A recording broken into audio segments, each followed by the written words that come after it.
Conium is very useful medicine in malignant conditions of stomach, either chronic ulcers that have become malignant or more commonly malignant growths round about the pylorus, usually with secondary deposits in the liver. Many of the patients who ought to have conium are given one of the sodium salts instead. The reason being that they have a definite dislike of people, want to be left alone and quiet, and have a definite craving for salt. But there are distinct differences in the mentality of conium and sodium patients. Conium patients do not want to be disturbed, but they dislike being entirely alone. They are depressed, but it is a very quiet, gentle melancholy in conium, not the acute mental depression of sodium patients. And there is very often a strange superstitiousness in conium which is not usually associated with sodium cases. Naturally, where you are dealing with a thing like an abdominal carcinoma, the patient is weak, tired out, and any mental effort is a great strain. One thing that helps you to your diagnosis of conium is that this weakness is accompanied by definite tremulousness. This is also accompanied by very marked vertigo, particularly of any sudden movement. The patient who has been sitting quietly suddenly gets up from his chair and becomes giddy, or he turns suddenly in bed and immediately everything begins to swing round.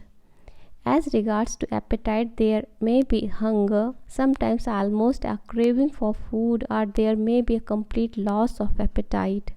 A point to remember is their definite craving for salt, and not infrequently there is a marked aversion for bread in any form.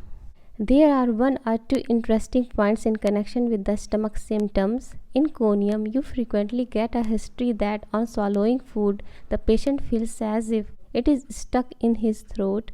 Well, you get much the same condition in natremure, the ordinary natremure spasm, but in conium, the patient feels as if something rose up from the stomach and blocked the food that was coming down.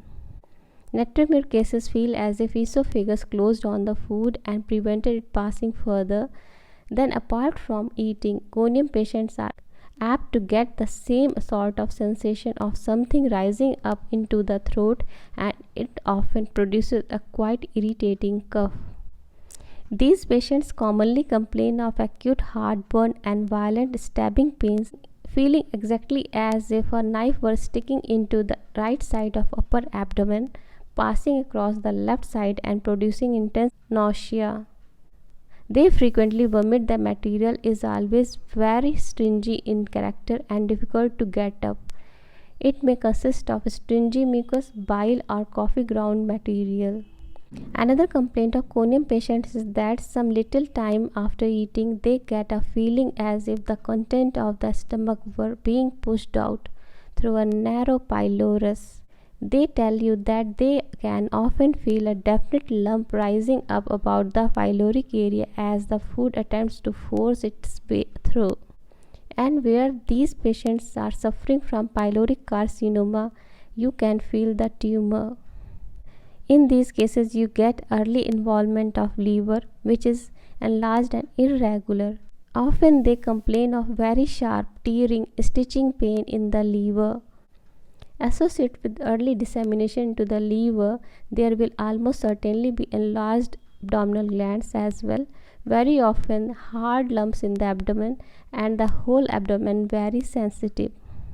The patient often complains that apart from these hard lumps, there are areas in the abdomen which seems to come up in hard knots, as if there are intestinal spasm.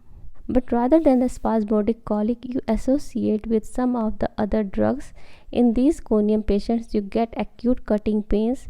Most of the gastric pains come on about a couple of hours after meal, and they are all of this forcing character.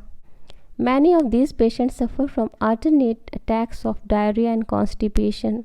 Whether they are constipated or have diarrhea, they are mostly very exhausted after the bowel have acted.